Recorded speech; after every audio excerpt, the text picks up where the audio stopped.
Good evening, everyone. What I'd like to use is the word is called war, not the kind of war we go out shooting and killing each other. But there is a war going on this planet in this time, and it's a war of positivity and negativity. And there are very many forces who are of the light, which we call positivity, and of the darkness, who are negativity. And there's a lot of souls here that are very confused and really don't understand what's going on. And you are, each one of you on this phone call, and all of those listening to this, are a force of good, a force of positive. Now I realize you all have your passions, and you all have your opinions, which is really very positive. But what is going on at this planet at this time is there's so much anger and hate, so much bullying going on, that many souls can't see the forest for the trees. And as I talked to you before about the Revolutionary War, about the Tories who were for England and the Patriots who were for freedom, and then Civil War, the North and the South, all the passions and killing that went on. I mean, what did it really accomplish except a lot of death? We would have evolved into the light because there's so many people that are positive and are of the light, and it could have been done peacefully. And now we see all the anger, the killing that's going on all over this planet, all over these countries, and the hate that is spewed forth. And what we have to realize is that we are the solution, and that means it is up to us to think 24/7 positivity, to think positive thoughts. You know, thoughts are things. We create these thoughts. And many times our subconscious mind listens to the thoughts that we verbalize in the conscious mind. And whatever we say over again, a few, 2 or 3 times, that comes in with anger, hate, or comes in at the speed of light or a jolt, that's how it gets into the subconscious mind. It's like jumping. And when it comes into the subconscious mind, it plays it over and over. And remember, the subconscious mind thinks in black and white. It even measures up how you feel. So if you have a prejudice towards a certain race, even though you know it's wrong, the subconscious mind thinks it's right. And it replays that tape over and over again. It is up to each one of us at this time to begin to say positive thoughts to people we see around us. Like, wow, you look good today. What a great smile. Gee, it's a great dress, a great suit. Or, isn't it great the sun is shining? To speak positive words. Because you see, the energy and frequency and vibration of a positive word like you look great, or what a great smile you have. Let's say on a scale of 1 to 10, 10 being the most positive, 1 the most negative. And we'll say a positive, you have a great smile, you look great. That would be a 6.5. Or, I don't like this guy. That's like a 2 or a 1. That's really almost at the bottom of the barrel. That's really negative and powerfully negative. If you begin to turn around and say positive things to people, you change their energy and their mood. As you change their energy and the mood, they're going to pay it forward. And they will begin to think the same way. And they're going to think less negative, which in turn is going to create more positivity on this planet, which in turn is going to create more love and joy. But the fans of discontent are being fanned by so many people, some that don't even know what they're talking about. They're just mimicking others because they're buying into a vortex of negativity. And that's what we have to understand. There are 2 vortexes. Negativity, which swings clockwise, believe it or not, and non-negativity or positivity, which goes counterclockwise. Interesting. Therefore, when I look at a person and I see a vortex, if it's counterclockwise, I know they're positive and attempting to become more positive. Excuse me. If it's counterclockwise, I'm floating everyone. If it's counterclockwise, they're attempting to be more positive or are more positive. If it's clockwise, they're bringing in negativity. It's being brought into their body. So what happens? Their energy slows down, serotonin gets messed up, vibration and frequencies, endorphins, all this stuff begins to happen. and they begin the fight or flight syndrome. Whereas when you're going counterclockwise, bringing in love and joy, you're bringing into positivity, happiness, and your health. And health means happiness is health. Health is happiness. Because if you don't have good health, you're not happy. And if you're not healthy, you're unhappy. So therefore, thoughts are things. We create healing. And we create healing by bringing love and joy, by expressing love and joy, by expressing happiness, by extending a helping hand to others that are open to being helped. We should never force ourselves to help anyone. Do it from your heart.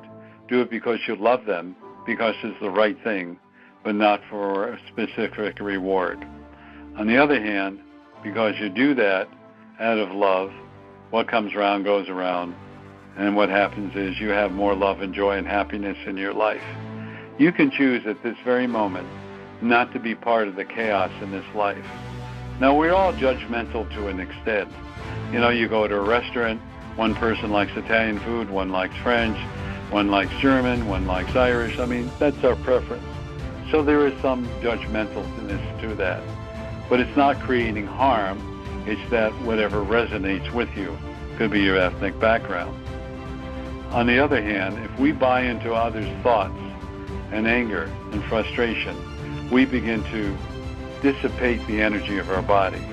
As I said before, when we allow love in our body, it makes us strong and heal us. When we bring negativity in our body, we block the love energy, which is the glue that holds us together, that helps us to become more empowered and more caring. And we block it because we don't realize that this anger and negativity that we're coursing through our body is going to destroy us, because it will. And the reason is because we block the love energy, and that 6 or 7 day reserve of love energy gets dissipated, the body begins to turn upon itself, and it begins to break down and eventually cause death. Now, that's different when you're through with your mission and goal. When you're through with your mission and goal, and as I use the term birth out of your body, it is you leave your body. And what happens is when your soul leaves your body, it still has some life to it and will still exist for a short period of time until the love energy stops coming in and the body ceases to exist and breaks down. But that's a very positive thing, because your affordable housing, as one of my students used to call it, is no longer needed. So therefore, the life force energy is dissipated with your soul. But just think about how many souls that you've heard about that are, having near-death experiences. They actually die and then they come back after minutes or seconds. And when they come back, they have a different attitude at life. They're more positive. They're more knowing. And I would say everyone I've talked to, and I don't know if that's everybody, that has a near-death experience, they all say to me, I can't wait to die. I can't wait to die, Michael. There's so much love and joy. I just can't wait. I just can't wait. And, I just tell them your mission and goal isn't over. When the time comes, it will happen. So if we realize that thoughts are things and that we can heal ourselves, remember, all illness starts with a traumatic experience. It's an emotion. And it starts with fear or anger, which are synonymous but different kinds of ways of expressing it. It all starts that way. And when it starts that way, it becomes an energy which becomes dis-at ease, which becomes dis-ease, which becomes a disease. That's what negativity does to us. That's what's beginning to destroy the planet. The good news is there are many people that are turning around and saying enough is enough is enough. We're changing. You are the solution. You are the ones that are going to influence everyone. Drawing back when I talked about your body being an antennae, in other words, receiving energy and sending energy, you send out, and you choose to send out positive thoughts, good thoughts, complimenting someone, seeing something good in everything that's around you. Then what will happen is that others will pick it up and pass it on. In Seattle, we get a lot of rain. Actually, by the way, Seattle gets no more rain than Boston, except Boston gets deluged and we get light rain for 6-7 days in a row. But it does produce some positive endorphins. It gives us lots of water to drink, helps the plants grow, and helps the aquatic life. Here's the good thing with all the rain, and some days we'll have 7 to 10 days of light rain every day. However, I see the positivity in the rain and believe it's just beautiful. And it does help raise your vibrations. On the other hand, it's called SADS, and that's a lack of light, so people have to have high-spectrum lights. Once in a while I felt that effect, and either I'll turn on a high-spectrum light that I bought years ago, which I haven't used in the last 5 years, or I will meditate and bring light into my body. But the point I want to wind up with all of you is that you are unlimited, and you are in control of your life. It's not your parents, it's not the place you work, it's not your friends or family, it's you. Because you are an aspect and part of God the True Source.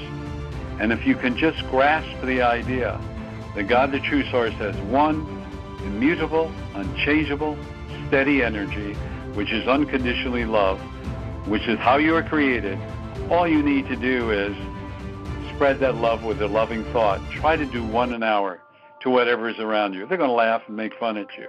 But you know what? After a while, they're going to look forward to it, and they're going to want to be around you and just stand around you, because they're going to feel the radiance of love. They're not going to understand it, but they're going to go, I don't know, I'm around you. I just like being around you, because you are altering and changing their vibrations into love.